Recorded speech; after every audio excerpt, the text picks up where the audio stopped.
when you set up your business, in theory, you can get to a point where it's running without you. To me, that's a true business. Otherwise, you have a bit of a glorified job. Hello and welcome to That Tech Show, the show that reveals the magicians behind the magic that is everyday technology and tries to insert a cat into every recording. Episode number 71. Would you believe it? And I believe this episode you go solo, Chris. So why don't you give our audience a sneak peek into what's discussed in this episode? Yeah, in this episode, big 71, hey Sam, we're talking to Patrice Archer, and you're right, this one is just me, as you couldn't make it. I can't remember why. You? Traveling. It was a while back anyway. Patrice talks to me about how he built a successful career in finance only to quit when his first child was born. This spurred a left turn into running his own businesses and finding his way into technology. 10 years later, he's built and sold a number of companies and is now helping businesses to get their start working with non-technical founders to build successful tech businesses through Appy Ventures. Well, that sounds awfully exciting. I look forward to listening to this one or watching it if I happen upon YouTube. Which reminds me, if you enjoy the content, give it a like, or wherever you're watching or listening, commit yourself to our content on your platform of choice with a subscribe or a follow. And we still need a coffee, so head on over to buymeacoffee.com/thattechshow. And with that, here is Patrice Archer.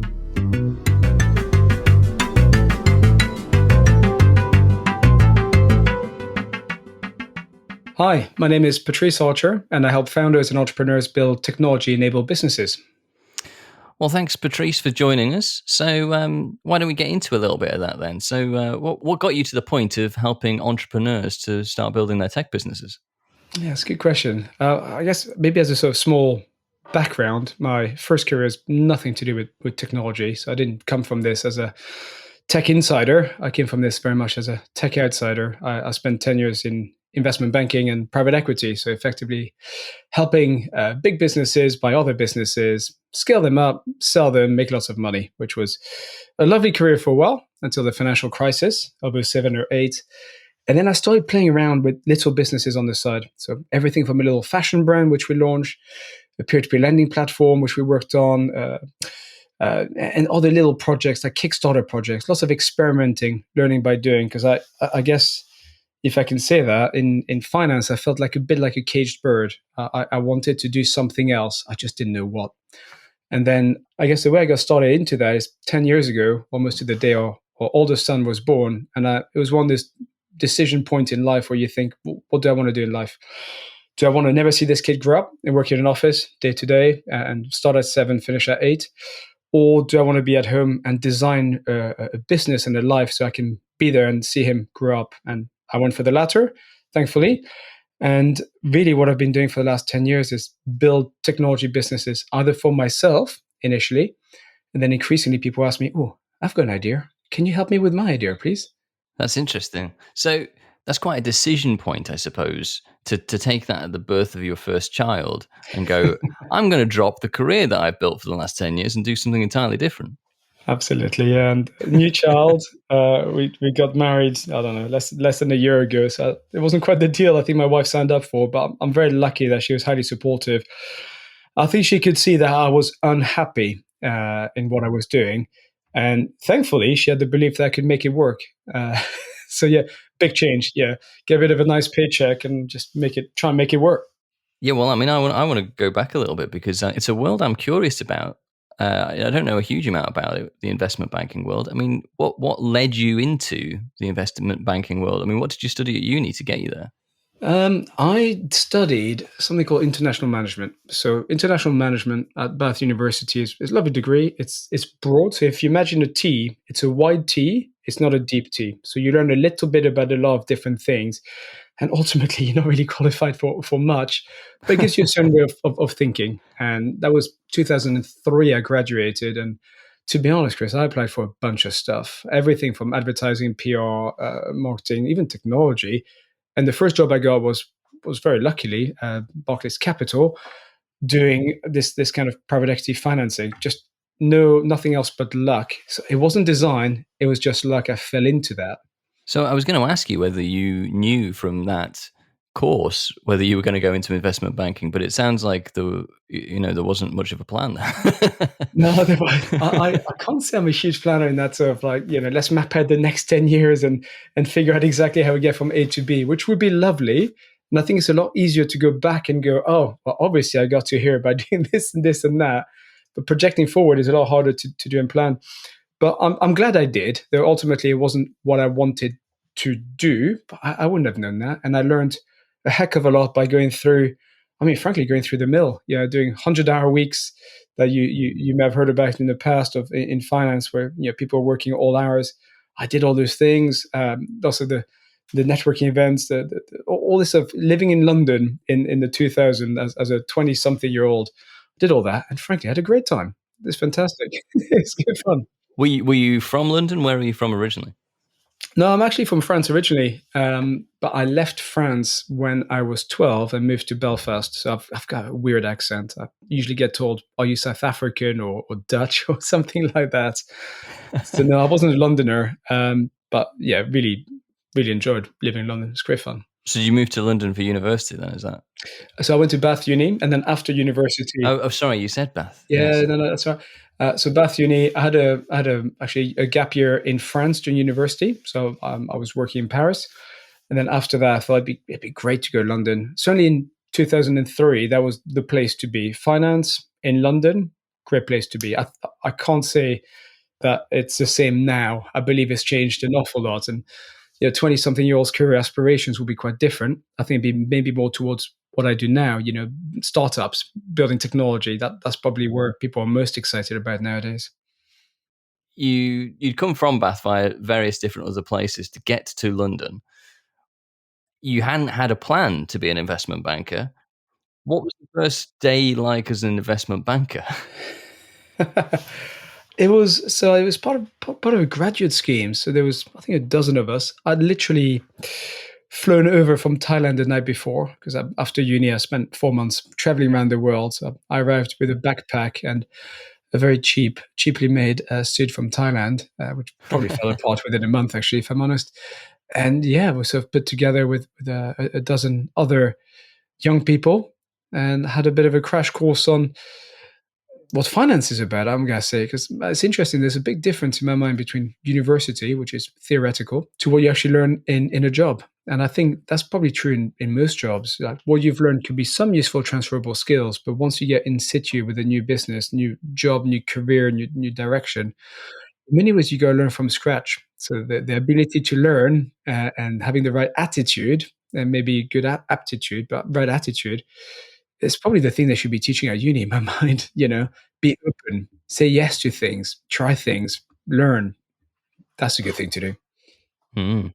And so how does that sort of progress then from that graduate scheme, that figuring out what you're going to do, how you're going to do it? How long did it take you to settle into the job and to know what you were doing?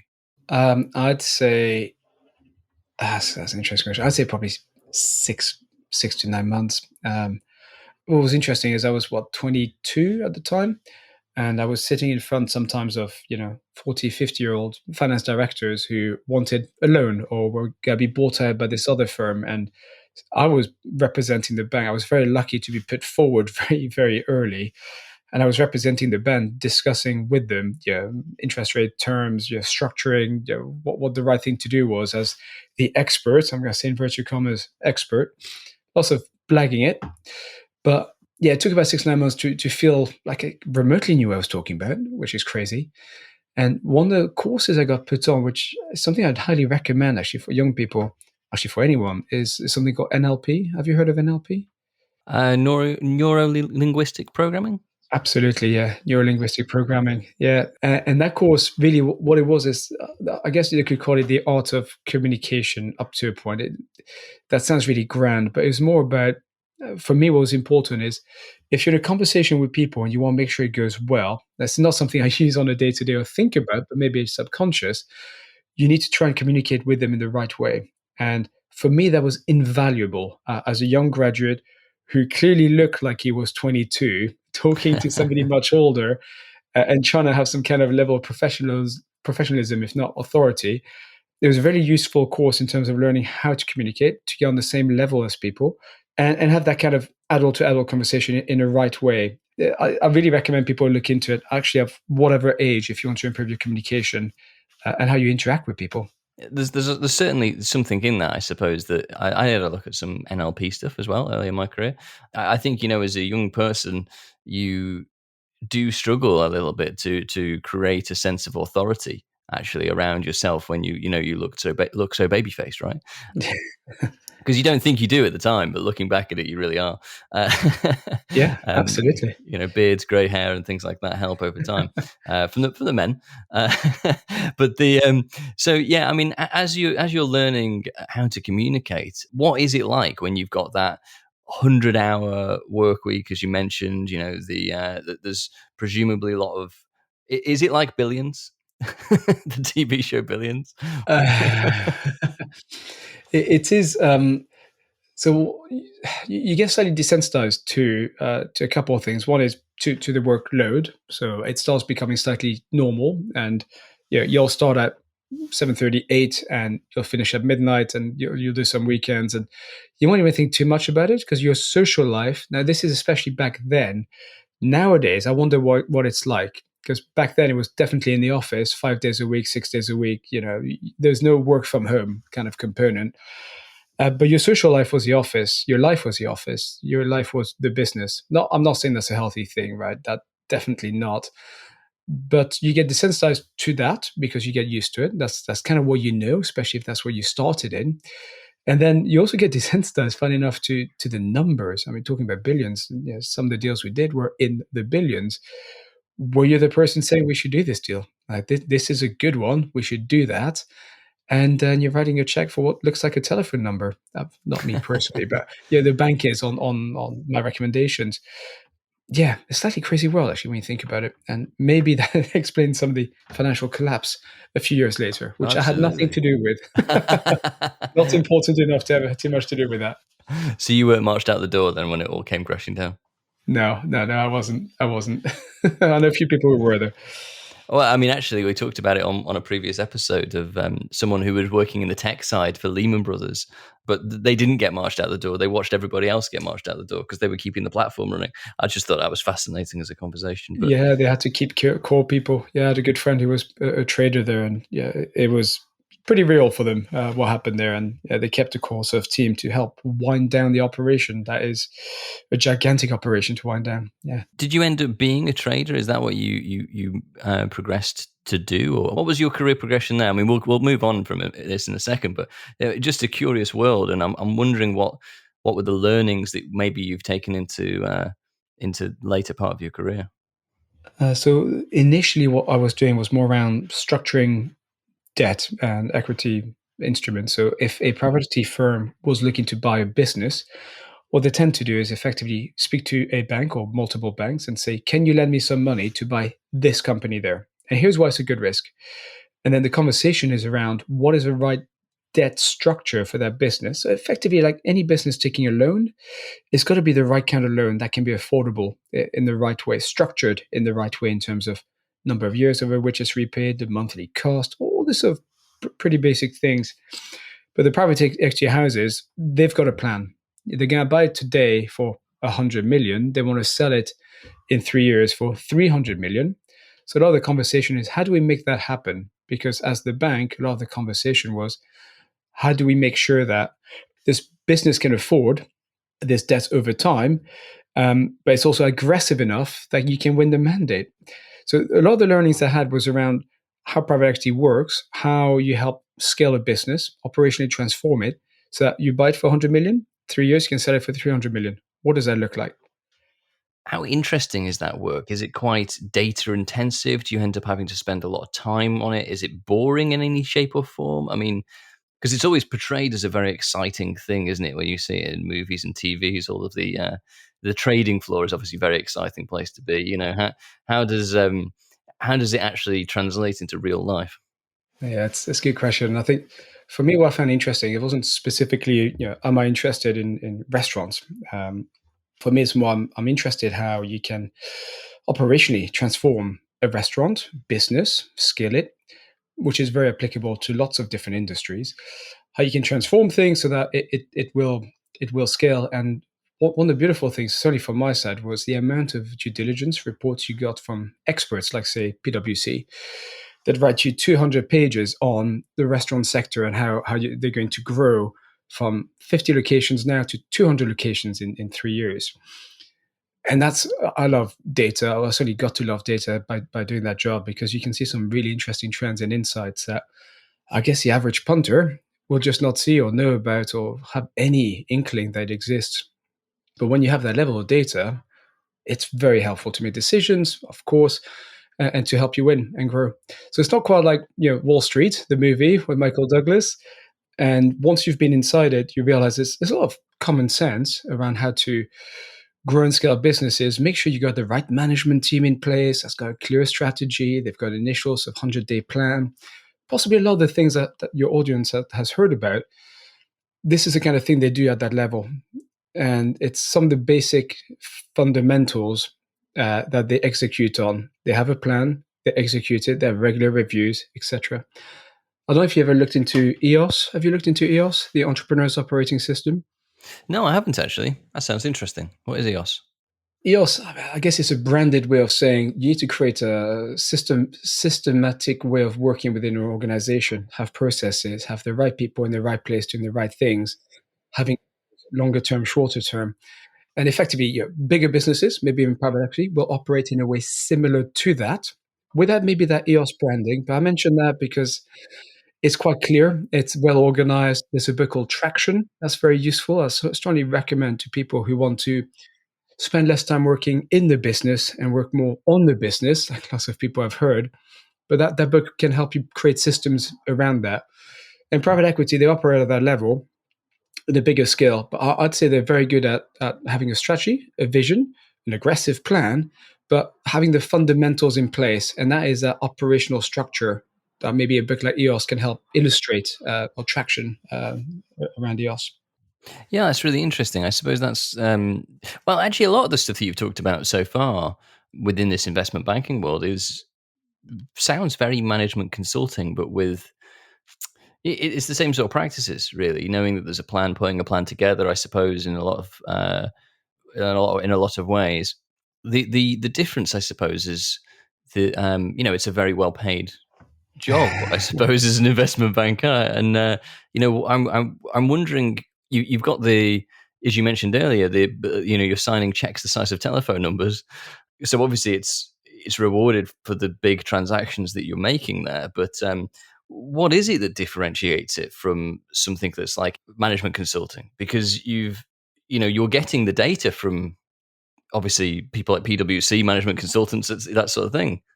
I guess if you look at it from this perspective, they've got access to the money. So what they've said, they've created a fund. This is how private equity works. They've created a fund, and they've said, in this fund, we're going to buy this kind of assets. So say we're going to buy restaurants. That's where we believe there's an opportunity. Our strategy around restaurants is going to be like this. So say scaling up the number of locations or something like that. And they'll say to the investors, we'll give you 20% return. We'll give you X. But they're talking to big investors. So, it could be all the way up to BlackRock, who will say, okay, well, here's a check for $1 billion. Go and invest it for me. You'll fall into what I'd like to call like a slightly higher risk or higher risk category, but higher return. So they've created a big fund of money behind them, and they're using that fund to go and execute a strategy, which is, say, buying 5, 6, 10 different businesses. And within each of the businesses, they're going to look to grow it. And as you say, it's not very different from management consultants, because that's what they're leveraging, their expertise, their thoughts. They've got their own opinion 100%, and very, very smart guys in the PE world. But what they're doing is they're doing it with large amounts of money behind them to enable them to do that. And that's where some of the big salaries can come from, and success.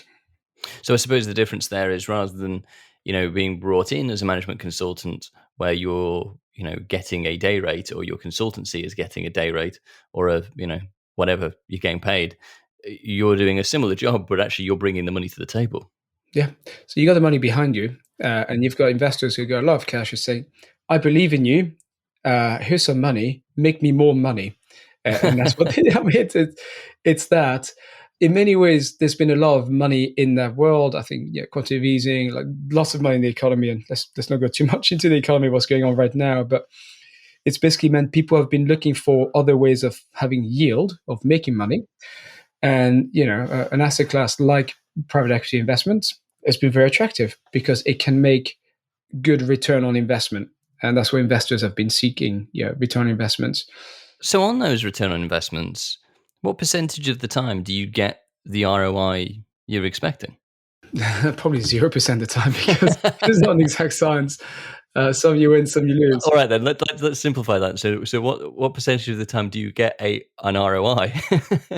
I think, actually, interestingly, in the world of private equity, certainly over the last 20 years, so just to put in context, I did this for 10 years, 10 years ago, right? So I left 10 years that world. I still have a number of friends in that world and have an idea what's going on. But it's been very much matching the economy in general. It's been a bit of a boom, let's be honest. Prices have gone up, things have gone well. I'm actually personally interested to see what happens in more of a recession phase where things are a bit more challenging, because historically, this is a bit of a deep dive in private equity, but it's been since early 2000s, been a bit more about financial engineering.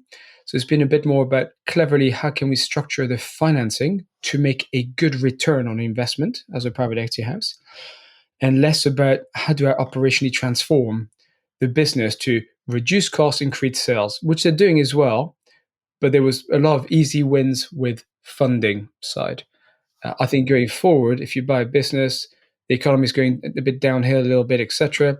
You get to a lot of work and possibly a good time to technology, a lot of work around technology, digital transformation and optimization to achieve some of the returns. Because to me, I see a lot of opportunities with some of those bigger businesses that are maybe a bit more traditional to invest in technology. Digital transformation there is a very important word. But digital transformation is quite a buzzword as well. I mean, have you seen many failures as a result of attempted digital transformations? Yeah. I think it's got to come from the top. So a lot of the stuff I tend to do with is, early stage founders, no red tape, no nonsense, no huge technology debt. We can move fast.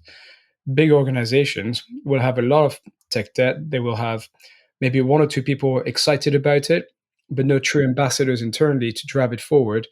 And they might try and deliver something, spend 2 years and a lot of money, but there isn't maybe that internal culture, there isn't that innovation thinking, there isn't that goodwill around it. So it's dead on arrival. I've seen and been involved in one that we tried to help. 2 years, they just couldn't integrate with the internal system. I think literally it was 2 days worth of work. They didn't have the time to do that. And the internal sponsor that was pushing our project was a little bit more junior to the other person who was saying, business as usual says, we got to do this first. And what was a really exciting piece of digital transformation, but also innovation for them, which would have helped them win a lot of business, just died before it launched. But does that end up being like a failure of digital transformation, or does that end up being a failure of the business? Or is it one knocking on to the other?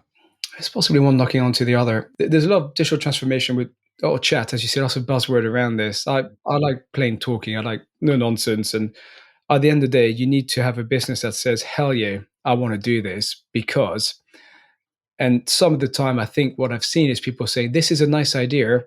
It's not what we do normally. It's a nice idea. I don't need to do it. Uh, and it doesn't get pushed through all the way like it needs to. It's a tough one, Chris. Well, let's get back to what other than the imminent birth of your eldest, what was the trigger point for you going, I've had enough of this investment banking life, and technology is the answer? Because I know you mentioned earlier that you were tired of the investment banking life. What was it that led you to go, I'm going to build some technology? So for me, I think it was back in after the financial crisis, so 2008. I was at a bank that was also a PE house called HBOS that, I don't know if you remember, but effectively got rescued by Lloyds Bank. So effectively the bank failed and it got rescued by another bank. And I was told you can't work for 6 months. You've got to go to work every day, but we're going to decide if we keep you on after the merger with Lloyds. And a friend of mine pointed out a book called something called the 4 Hour Work Week by a chap called Tim Ferriss. I don't know if you've heard of it. Yeah, very familiar with that one. Yeah, yeah, yeah. He's written a few others as well, and I've heard an interview with him actually. I think it was on Mark Maron's podcast. He's quite an extreme gentleman.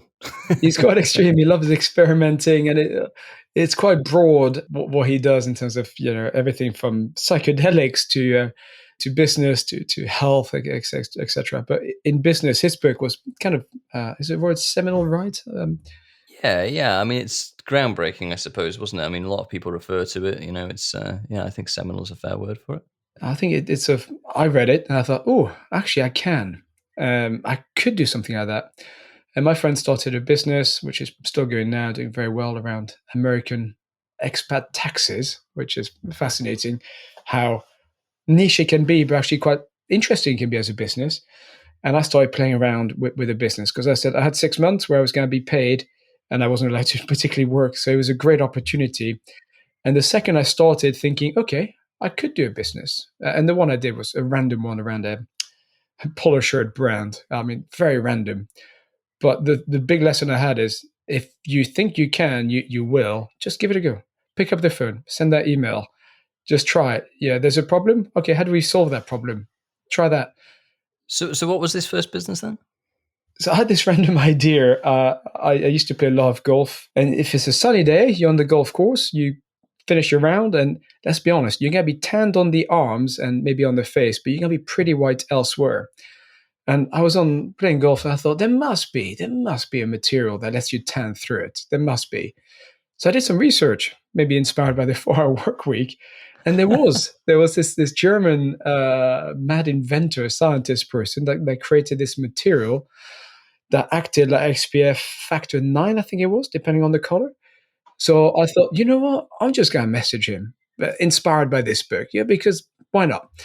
And he responded and we had a little chat. We had a phone call. I was like, actually, this guy he's got something interesting. It's worth trying. He's not really selling the material. I think there's an opportunity there. Why not? So I flew over to Germany, met him, had a discussion, and thought, okay, this seems to stack up. It's worth a go. So I found a factory in Holland that could do this of the design and make a small run to just trial it. So I wanted to experiment and test it without spending a fortune.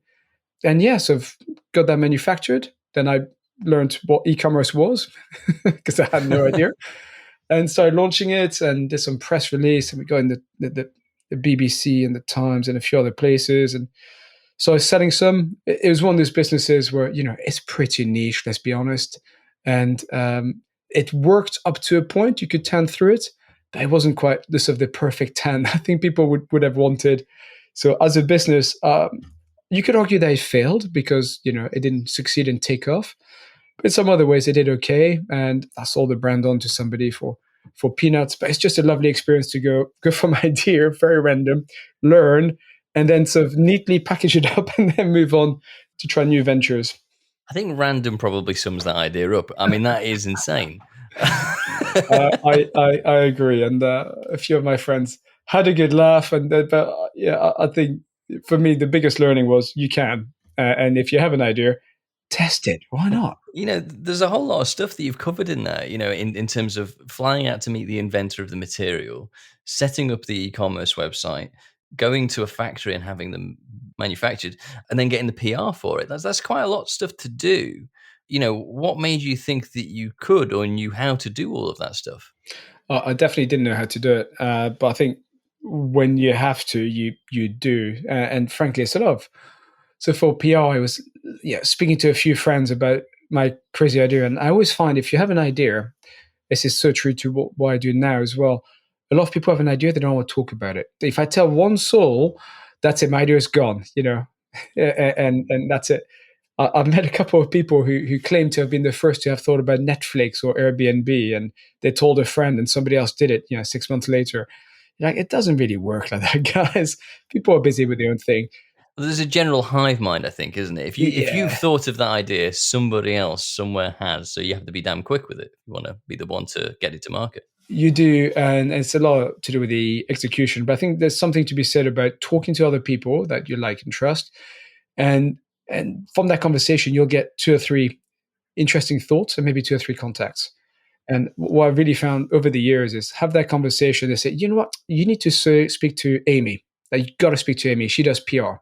So for me, it was that, oh, you got to speak to so and so. They do PR, and speak to them. They go, you know what, I'm not the right kind of PR person. You need to speak to so and so. They're the experts in this, and you have a chat. Now, I'm a bit introverted, so I'm not like a big out and out person. Yeah, this is why I do networking.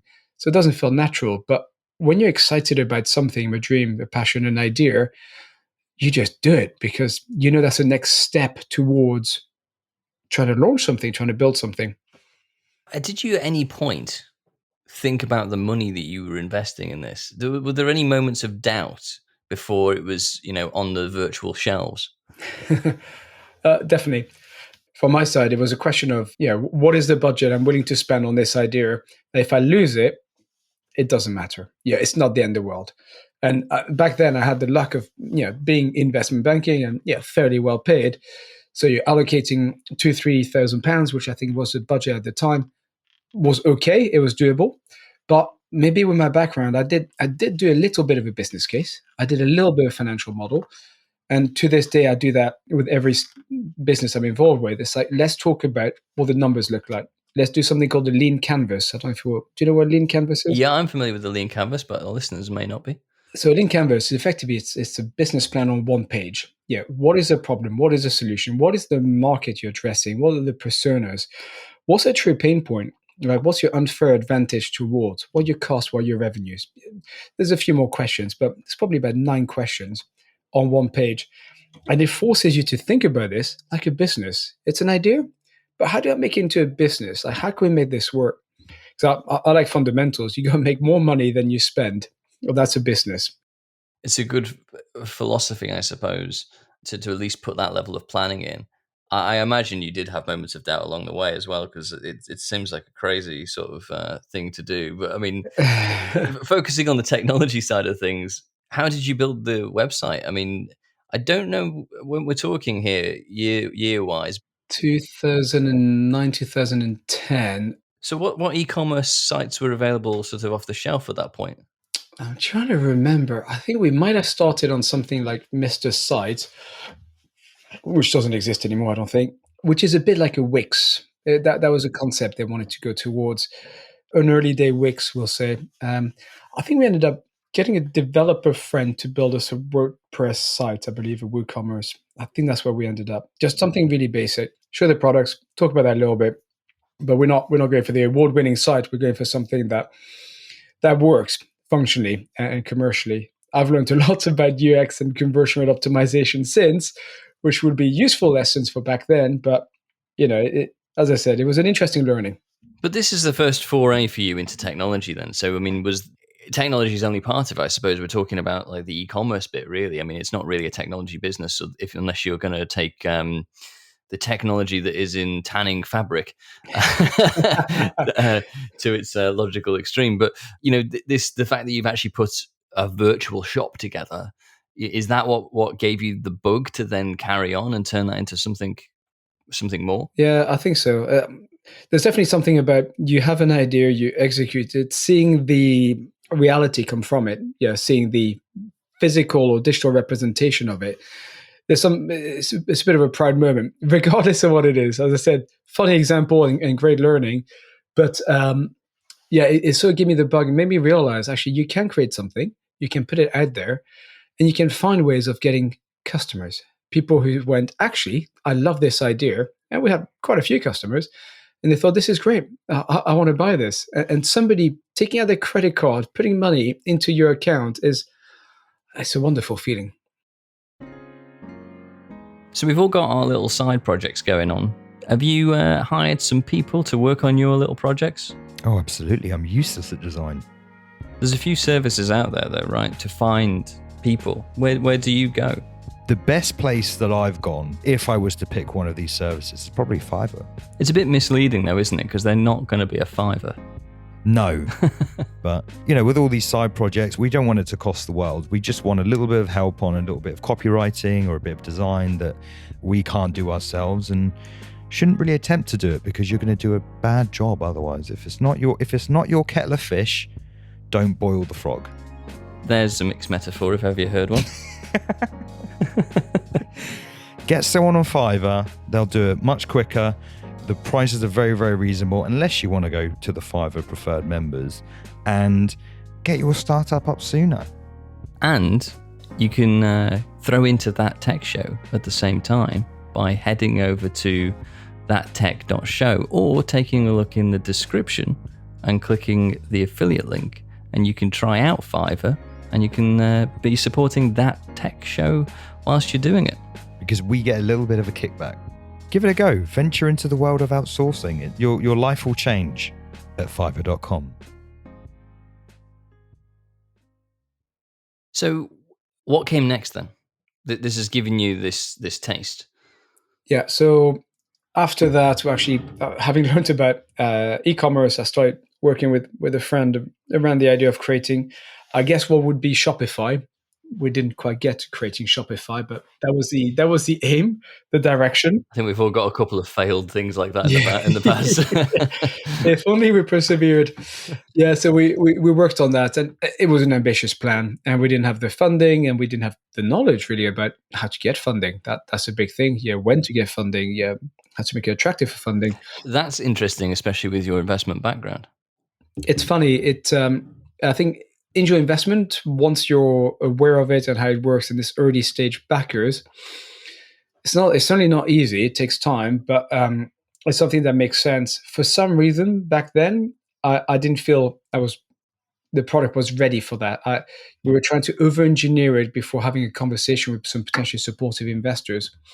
Again, if I could go back in time, I would have had some of these conversations. And yes, it might have been expensive on equity, because we thought we had an amazing idea, but yeah, it's all the things you live and learn. And I think I certainly advise people now, if they can, to get themselves to a point. If they can't finance an MVP, so the minimum viable product, the first phase of the technology, if they can't do that, to get things looking as great as possible, well thought as possible, pre-sell the concept if need be, prototype it definitely, then go speak to an investor, to have somebody there to support you in building it, or building the first version of it. Well, we can maybe dig into that a little bit more, but I think that's really important. Yeah, well, you said there about it being potentially expensive in terms of equity. And, I presume you mean the amount of equity you'd be giving away of your product, because actually you've either not got something that's quite at MVP level, or maybe you haven't got the customers that are interested in it yet.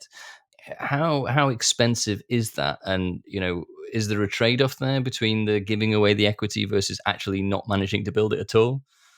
100%. Yeah. And sometimes entrepreneurs, and I've been guilty of that in the past, think they've got the best idea in the world, that everybody should love it and be grateful to be able to fund it for maybe 0.5% of that.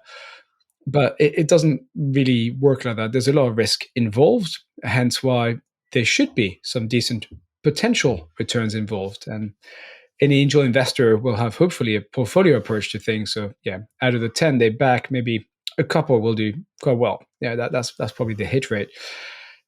Yes, I think in terms of the equity side, it is just if you try and raise investment too early in the game, what are people betting on? They're betting on you as an individual. They're betting on your idea, that it makes sense, that they understand. Maybe they understand the area and they think this is a great idea for this niche. But a lot of the time, if it's too early, pre-product, pre-traction, it is betting on you as an individual to be able to execute the vision that you've put forward. If you can get a little bit of a product built, some traction, it could even be, I've done this in the past, put up a landing page, drive traffic, demonstrate that you can build a list of interested potential clients. Yeah, they've given you the email address about this product that you've described. Everything you can do to build a picture that this is a potentially viable business can increase the perceived value of that idea, of that potential startup. So when you come to speak to an investor, you say, look, I've got this potential clients, I've got this vision, I've got this strategy, I've got maybe this prototype, so you can see what it looks like, and it's going to work like this. Now, what I need is the money to transform that into a build. That's a much more powerful conversation than I have an idea. I've got a shiny PowerPoint deck, or not even that. I've got a bit of a crappy looking PowerPoint deck. Excuse my French. I don't think that was actually French, even from a French person. Yeah. Does that make sense, Chris? On that? It does, yeah. I think it's interesting though, because I mean that's a hard thing, and you must see this from the entrepreneurs that you work with and speak to all of the time. That I think I'm certainly guilty of this as well, as someone who takes a sort of contractor's wage and has startup ideas that I'm working on. A contractor's wage is a fair amount to overcome if you were moving into a permanent role, right? And you would be doing that to make that shift into your own company. So, how do you then entice an investor if you say I need like a X large salary, for example? Oh, and that bit's just for me, and then I'm going to hire some other people. Like that can't be attractive to investors at all. No, no, it's a funny one because I think you can get trapped as a well-paid contractor. You can get trapped in the lifestyle, the revenue. Some of the rates you've seen from people for £1,000 a day, whatever it is. That's a lot of money to give up to have some hope value around creating a business that can run without you. As a contractor, you're selling your time. When you set up your business, in theory, you can get to a point where it's running without you. To me, that's a true business. Otherwise, you have a bit of a glorified job, which if you set up a new business, you will have a job for a while until you can get the right team, right structure, so it's up and running without. But no investor, I think in their right mind, would say, hey, let's replace your contractor salary with a very attractive startup salary. You've got to be willing to have some personal runway. So personal time that you can be paid either nothing or minimal amount to see it through and make it succeed. That's difficult for some people. So that's when you end up working in evenings, etc., to make it work. And I mean, nobody said it'd be easy to set up a new business or create a new project. It definitely takes dedication and, frankly, time as well. I think people underestimate that, but it's not a month. It's usually a lot longer than that. Well, absolutely. I mean, it's a big commitment, and I'm sure you must see people burn out. Yes, yes. Certainly seen a couple of entrepreneurs that were trying to do too many things, and that's the thing. You've got to be. I think they're overestimating what they can achieve in a week and underestimating what they can achieve in 6 months, if that makes sense. You're trying to do too much now, and it's like, no, just take your time. There's no immediate rush. Step by step, incremental steps towards your goal is a bit better. So, I mean, let's talk about how you've got from this point of the Shopify one. I presume it didn't work out. Yeah. So I was still working then. I was still working, and actually, my last job then was more trading, so high yield bonds, which is still to do with sort of private equity deals, and that was interesting up to a point, but it wasn't a good culture where I was. It wasn't an enjoyable place to work, and then we had this child, and I thought, to be honest, yeah, screw this. It's probably the best way to phrase it. I'm not sure what I want to do, but I know it's not this. So we used to live in Richmond in London, and we thought, you know what, we'll move out. So we moved in with my in-laws, cut all the costs we could, because I wanted that personal runway to try and turn things around, to try and find something I wanted to do. I knew it was to do with technology. I didn't exactly know what, if I'm honest, Chris. I just knew I wanted to do something. So I quit my job after a notice period. I moved to the countryside, which is actually where we live now, so about an hour south of London, in a tiny little village, which has got a great community of young families who've done the same thing, moved out of London, come down here.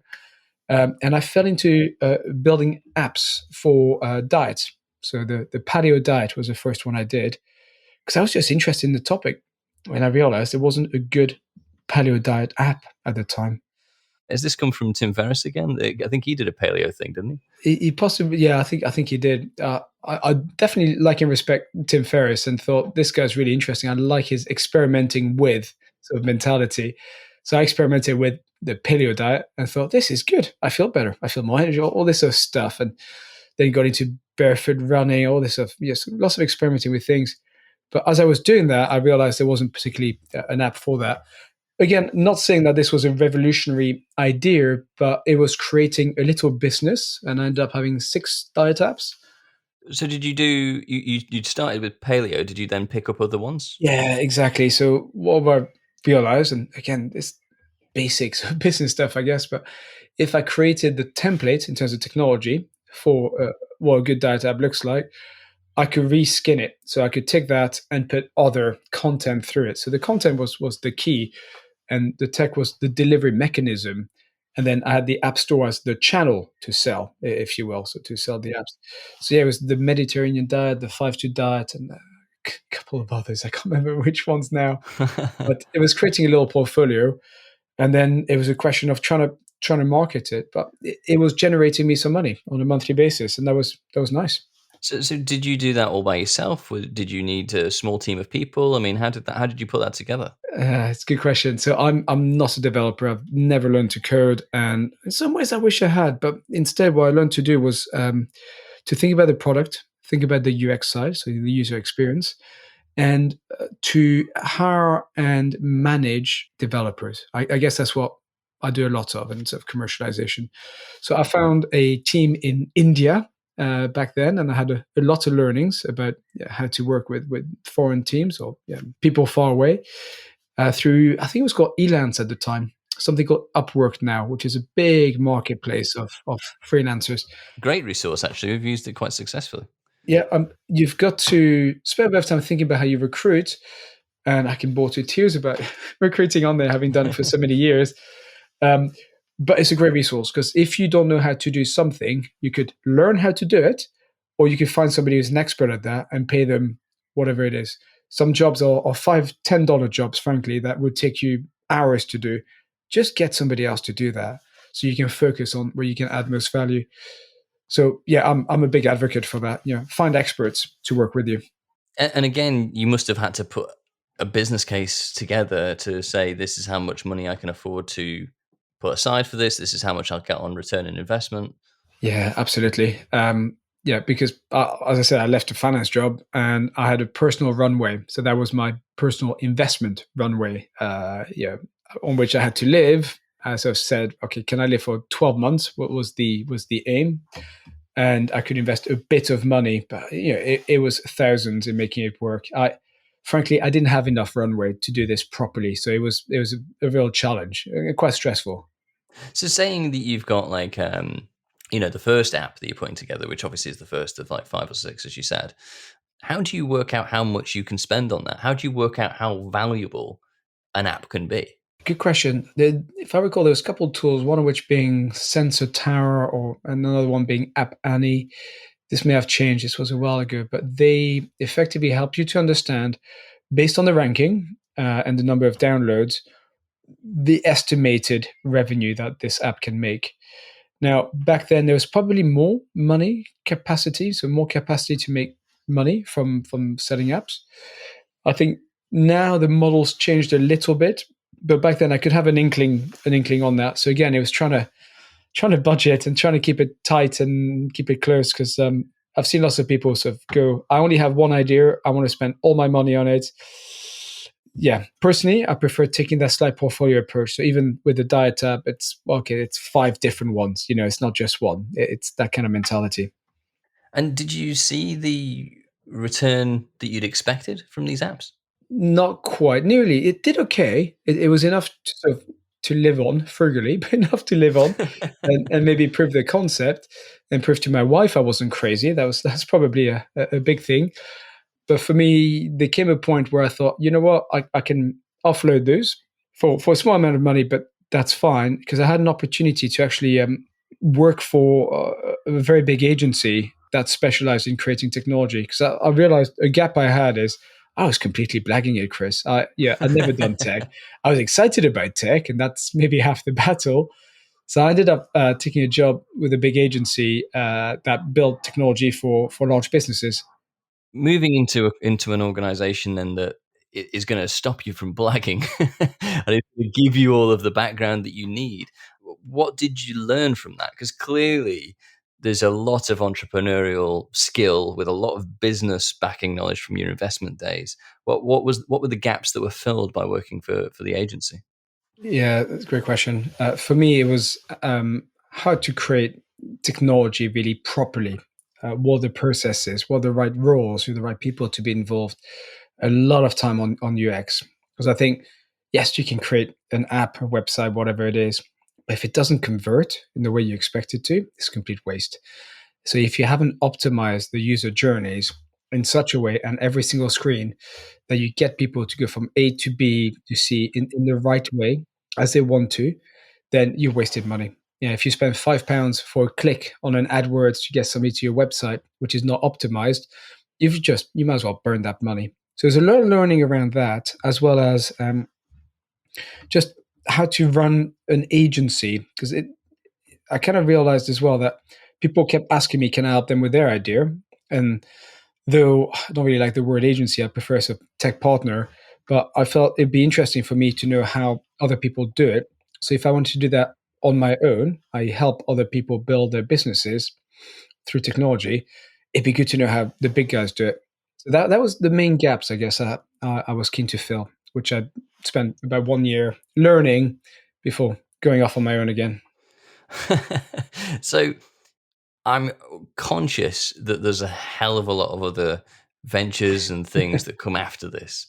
So is there a whistle stop tour that brings us a little bit more up to date with what you've taken from that learning? Because it sounds like you're pretty complete at this point in the sense of an entrepreneur who wants to work in tech, minus the coding. But obviously, it's worth pointing out that you don't need to be a coder to have a career in tech. In fact, the coding part is a very small portion, I suppose, these days as well.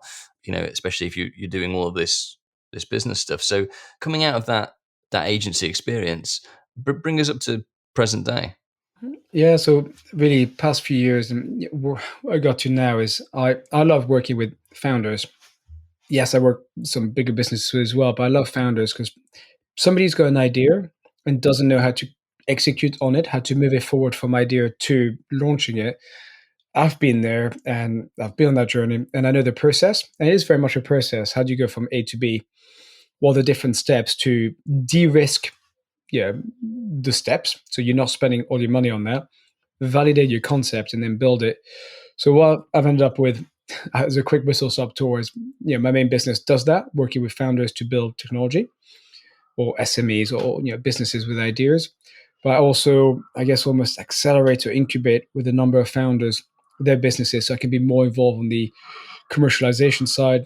I have a startup in, this is super unsexy, but data cleaning, which is basically understanding who does what, when, where, how in terms of cleaning, which is important with COVID. And currently working on a couple of concepts, one around autism and one around analytics, because now I've realized the process, and I've learned a lot along the way. I'm just keen to build more things for myself because it's addictive. I think, Chris, is probably the best way to phrase it. Very addictive. How do you manage all of this? Because it sounds like you're juggling a few things. You're building a lot of stuff yourself. You're advising people. You're helping businesses to grow and to understand their markets and to scale, I guess. So how do you juggle all of that? Not always easy, but I guess I've got the business to a point where I've got lovely people in the team. I've got the right people in the right role. So a lot of the things that need to be done are done, so I can focus on the things I love. Because I think there's things in a business that drain you, and the things that give you energy. And for me, it's ideas, it's product, it's design, commercialization. All these sides are exciting. So I don't mind juggling lots of those because it's all fun and exciting. And then I've got a team that delivers after that. So that's probably how I manage multiple ventures. So how big are we talking in terms of this team at the moment? It's not huge. It's 15 people. Okay, that's a reasonable amount for a small Yeah. business that's dealing with other businesses. Certainly, I mean, so how do you get to the point where you're happy handing stuff off to those people? Because I mean, this is another challenge of building businesses, and obviously, I think we've got a little bit of synergy in that I've done a lot of management consulting type work. Helping someone to build a business. And obviously, I've run my own businesses as well. So, helping someone to build a business versus actually running your own business and delegating stuff feel like two very different things. So, how did you get to sort of 15, feeling comfortable to hand certain things off to grow the business so that you can focus? Yeah, it's a good question. I think there's definitely an element of needing to let go, not needing, realizing that you shouldn't control everything. but also making sure that you hire great people. So I guess you can call them A players. Yeah, because I'm not a technologist, it's actually been a real benefit for me because I can't code. So I can't go and do all the coding and sort that out. I've got to trust people I've hired. So that means I need to make sure I hire good people who can deliver on that. Because if there's a problem, I can't fix it. So that's actually been quite a blessing. But hiring good people has been good. Putting in place processes has been good. So I go back to this traction book, EOS. That's useful to sort of put in place processes in your mind about how things work and then making sure you step away. Sometimes I try to step away too much from the business and I can see it's not working quite well. And then I sort of come back in and sort of try to find better ways of doing it. Yeah, it's an ongoing journey, I guess, Chris, on that. But good people certainly helps, especially, I mean, we're a fully remote business and have been since, since I set it up, really. Because, why should you hire the best people within 10 miles of an office where you can just hire the best people, full stop? How did you come to that conclusion? Because I mean, a lot of people have been forced into that over the last couple of years. But how did you come to that? It's been fascinating to see people realize they can work from home and discover what the local area looks like, Monday to Friday. I think for me, because I ended up recruiting people in India, say initially, and then Ukraine, and then Eastern Europe, and all over the place. I realized actually I can do a lot of stuff remotely. That's nice. And then I just realized that, especially through Upwork, you can find the right people in that way, and you can make it work. So it's a lot about learning how to communicate and how to operate remotely and build that team culture. So I don't know, it just felt natural. Whereas the idea of hiring an office, kitting it out, finding people locally just didn't. Maybe it's a personality thing. It felt better for me to do that. And I'll go meet up with people a couple of times a year, and that tends to be enough. What's next for you then? What's on the agenda? What's the plan? I'm really focusing on bigger businesses, I guess, with people, especially with an angle around ESG. So some things which are environmentally or socially impactful. So we've got one around mental health at the moment, for example, that we're helping build. Yeah, that's fantastic. I want to help more with that. So tech for good would be good. So that's on the, if I can call it, client side. So the people we partner with. But on the personal front, I'm very keen to set up a couple of our own ventures, staff them correctly, and maybe get some investment in to help scale them correctly. The first one is around autism, because there's a big opportunity to do, again, tech for good in an area that's underrepresented and where there's not much technology that stacks up, really. And so, how do people get in touch with you if they want to? If they found this useful, as I have actually, how do they get in touch with you if they want your help? If they want any more information? Of course, I'm always happy to talk to people about technology and ideas. It's great fun, or people's journeys and questions they may have. Probably the best way is on our website, appyventures.com. That's APPY ventures.com. Or you can email me on patrice@appyventures.com. All right, very good. Well, I mean, I think there's been an awful lot we've covered today. So I want to just thank you for joining us. And I think it's fascinating that career journey that you've had just gives a complete different side to running technology businesses and growing them and working with other people. That it's not a normal side to it. It's that business mindset that's slightly different from what we often talk about. So again, thanks for your time. Thank you, Chris. It's been a pleasure.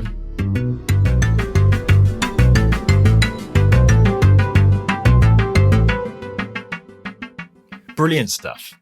Thanks for sticking around to the end. Remember to follow or subscribe if you haven't already. And why not leave a review for this episode over on Podchaser if you like it. If you don't leave a review. But you've got it this far. So, I'm assuming you did like it. Either that or you can't get to your phone. Anyway, thanks for sticking around. That'll help people get a glimpse of whether this episode is right for them. That's if you leave a review. But if you don't bother. It's fine. If you don't like it, just keep listening. Next week, we have Reese Howell, who talks to us all about electric bikes and the changing attitudes towards the e-bike and e-transport revolution. So we'll see you then.